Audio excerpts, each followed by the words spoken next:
ಬಿರುಗಾಳಿ ಸಹಿತ ಸುರಿದ ಮಳೆಗೆ ರಾಜ್ಯದಲ್ಲಿ ಅಲ್ಲೋಲ ಕಲ್ಲೋಲವೇ ಸೃಷ್ಟಿಯಾಗಿದೆ. ಮಾವಿನ ತವರಿನಲ್ಲಿ ಹಣ್ಣುಗಳು ನೆಲಕಚ್ಚಿವೆ. ಇನ್ನು ಈಗಾಗಲೇ ಬೇಸಿಗೆಯಿಂದ ಅಂದ್ರೆ ಪ್ರತಿದಿನ ದಿನದಿಂದ ದಿನಕ್ಕೆ ಬಿಸಿಲಿನ ತಾಪಮಾನ ಹೆಚ್ಚಾಗಿದ್ರಿಂದ ಕೂಡ ರೈತರು ಸಾಕಷ್ಟು ನಷ್ಟವನ್ನ ಅನುಭವಿಸಿದ್ರು. ಇನ್ನು ಏಕಾಏಕಿ ಸುರಿದಂತಹ ಮಳೆಗೂ ಕೂಡ ರೈತರು ಹೈರಾಣಾಗಿದ್ದಾರೆ. ಇನ್ನು ಈ ಪರಿಸ್ಥಿತಿ ಕೋಲಾರಕ್ಕೆ ಮಾತ್ರ ಸೀಮಿತವಾಗಿಲ್ಲ.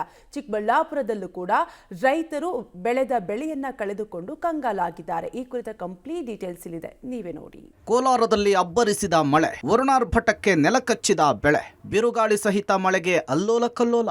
ನೆಲಕಚ್ಚಿರುವ ಮಾವಿನಕಾಯಿ, ಬೇಸರದಿಂದ ತಮ್ಮ ಅಳಲನ್ನ ತೋಡಿಕೊಳ್ತಾ ಇರುವ ಬೆಳೆಗಾರರು, ಇನ್ನೊಂದು ಕಡೆ ಉದುರಿದ ಮಾವಿನಕಾಯಿಗಳನ್ನ ಒಂದೆಡೆ ಕೂಡಿ ಹಾಕ್ತಾ ಇರುವ ರೈತರು.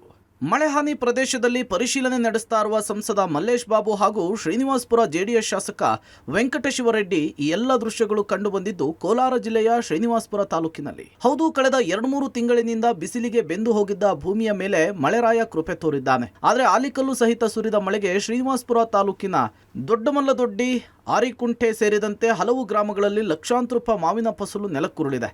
ಈಗಾಗಲೇ ವಿಪರೀತ ಬಿಸಿಲ ಬೇಗೆ ಹಾಗೂ ಉಷ್ಣ ವಾತಾವರಣಕ್ಕೆ ಮಾವಿನ ಫಸಲು ಉದುರು ಹೋಗಿತ್ತು.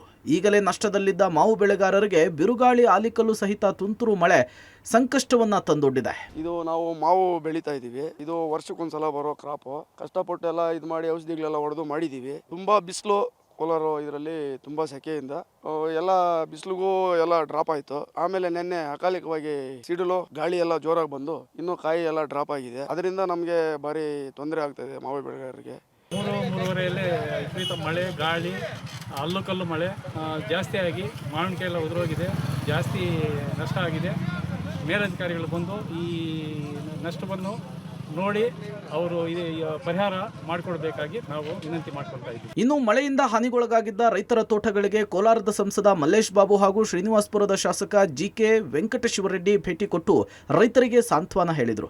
ರೈತರು ನಿನ್ನೆ ಮಳೆ ಹಾಗೂ ಬಿರುಗಾಳಿಗೆ ಉದುರಿದ ಮಾವಿನಕಾಯಿಗಳನ್ನು ರಾಶಿ ಹಾಕಿ ಸಂಸದ ಹಾಗೂ ಶಾಸಕರೆದುರು ತಮ್ಮ ಅಳಲನ್ನ ತೋಡ್ಕೊಂಡ್ರು. 4-5 ಗಂಟೆ ಟೈಮಲ್ಲಿ ಗಾಳಿ, ಸುಂಟರ ಗಾಳಿ ಮತ್ತೆ ಈ ಅಲೆಕಲ್ಲು ಈ ರೀತಿ ಮಳೆ ಬಂದು ನಮ್ಮ ಶ್ರೀನಿವಾಸಪುರದ ಅನೇಕ ಭಾಗಗಳಲ್ಲಿ ಸುಮಾರು 2-3 ಸಾವಿರ ಎಕರೆ ಅಷ್ಟು ಪ್ರದೇಶದಲ್ಲಿ ಕೋಟ್ಯಾಂತರ ರೂಪಾಯಿ ಬೆಲೆ ಬಾಳುವ ಒಂದು ಮಾವಿನಕಾಯಿ ಉದುರಿದೆ, ನಾಶ ಆಗಿದೆ. ಆದಷ್ಟು ಬೇಗ ಈ ಒಂದು ಪರಿಹಾರವನ್ನು ನಮ್ಮ ರೈತರಿಗೆ ಕೊಡಬೇಕು ಅಂತ ನಾನು ಆಗ್ರಹಪಡಿಸ್ತೇನೆ. ಚಿಕ್ಕಬಳ್ಳಾಪುರದಲ್ಲೂ ರೈತರಿಗೆ ವರುಣಾಘಾತ, ಮಳೆಗೆ ನೆಲಕಚ್ಚಿದ ದ್ರಾಕ್ಷಿ, ಬಾಳೆ ತೋಟ. ಚಿಕ್ಕಬಳ್ಳಾಪುರದಲ್ಲೂ ಪರಿಸ್ಥಿತಿ ಭಿನ್ನವಾಗಿರಲಿಲ್ಲ.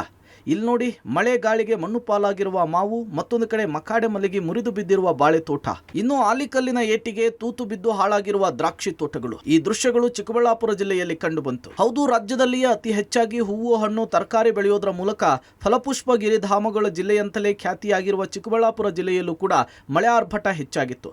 ಇದರಿಂದ ರೈತರು ಹಗಲು ರಾತ್ರಿ ಕಷ್ಟಪಟ್ಟು ಬೆಳೆದಂತಹ ದ್ರಾಕ್ಷಿ, ಮಾವು, ಬಾಳೆ ಸೇರಿದಂತೆ ತೋಟಗಾರಿಕೆಯ ಬೆಳೆಗಳು ಹಾಳಾಗಿದೆ.